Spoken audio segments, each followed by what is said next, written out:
রাজবাড়ী BRTA সহকারী পরিচালকের কার্যালয়ে দুর্নীতি দমন কমিশন দুদকের ফরিদপুর জেলার সহকারী কমিশনার মোহাম্মদ মোস্তাফিজ অনিয়ম হয়রানির অভিযোগে দিনব্যাপী রাজবাড়ী বিআরটিএ অফিসে অভিযান পরিচালনা করে দালাল চক্রের 4 সদস্যকে আটক করে। বিস্তারিত থাকছে বাবলু শেখের প্রতিবেদনে।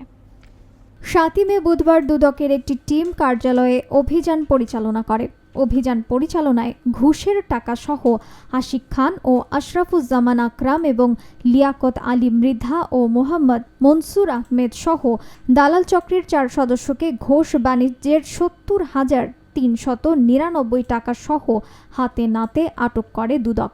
চক্রটির বিরুদ্ধে পরীক্ষা ব্যতীত ড্রাইভিং লাইসেন্স পাইয়ে দেয়া সহ মৌখিক ও প্র্যাকটিক্যাল পরীক্ষায় ফেল করা প্রার্থীদের নিকট থেকে মোটা অঙ্কের অর্থ নিয়ে উত্তীর্ণ করে দেওয়ার অভিযোগ আনা হয়েছে।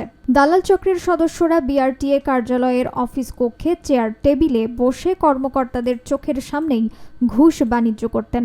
চক্রের 4 সদস্যকে অফিস কক্ষ থেকে আটক করা হয়।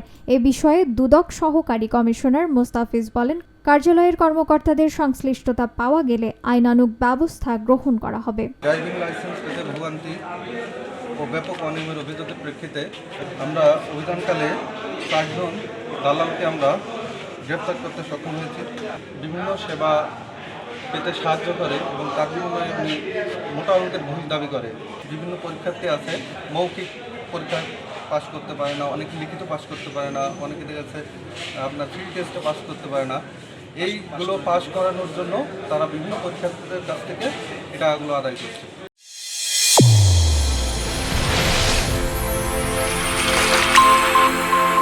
চ্যানেল A1 হৃদয়ের স্পন্দন।